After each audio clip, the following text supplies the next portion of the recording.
Pozdrav moji dragi vesnici svetlosti. Dobila sam mail koji glasi ovako. Osjećam se očajno i povređeno, slomenog srca nakon što sam bio zaljubljen i povređeno. Vina, osjećam se očajno. Molim te, reci mi kako da se izleči slomljeno srce. Ne mislim na puštanje lošeg partnera ili da shvatim da sam odgovoran što mi se to desilo. Mislim na pitanje kako pomoći sebi kada se osjećam očajno i slomljenog srca. Šta uraditi? Vina, pomozi mi, molim te, kako utešiti sebe i naći utehu. Pa ovako. Znači, pričala sam o tome i ranije, ali pošto me pitaš ovako konkretno, znači da ti kažem šta da radiš i to, po mom nekom mišljenju, pod broj 1, definitivno ne bi sigurno slušala neke tužne pesme i neke tako dramatike i ono još više nekako proveličavala to osjećanje usamljenosti i ono poraza i svega lošeg što osjećamo kada se tako nešto desi, nego bi jednostavno našla nešto kreativno da radim. Ja duboko verujem da uvek, znači, kada nađemo nešto kreativno što možemo da radimo, znači nešto što bilo šta što nas ispunjava u tom trenutku, što vam pričinjava zadovoljstvo, a što je neko stvaranje, znači nešto kreativno, mislim da je to kao bukvalno spas. I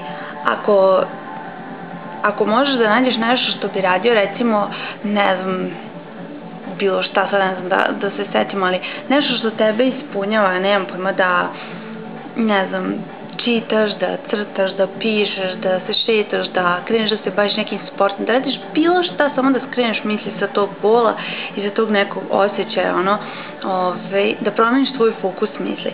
A to ne možeš da učiniš tako što ćeš da sediš u sobi, na primjer, i da stalno razmišljaš o tome, da pitaš se zašto, da razmišljaš koji su razlozi, zašto si ti takav bakso, zašto se to desilo, gde si pogrešio, bla bla bla, znači da je kao još više, samo to nekako uvećavaš i da pokušavaš da to sve analiziraš, jer u tome nije spas. Spas je u tome da bukvalno odmah sada, ovog trenutka, pronađeš fokus drugačiji i da svoje misli pomiriš u nešto pozitivno, u bilo šta što ti prija. Kažem ti, znači, bilo šta, znači uopšte nije bitno, ne mora da bude nikakva, ne znam šta specijalno. Šta god da ti prija, bilo šta, uzmi nešto i radi i vremenom, znači, ćeš tako da promeniš taj neki svoj, prosto izaći ćeš iz depresije. Znači, to ti zvuči vrlo jednostavno i naivno, ali veruj mi da je to prava stvar. Jedino tako možeš da promeniš to stanje.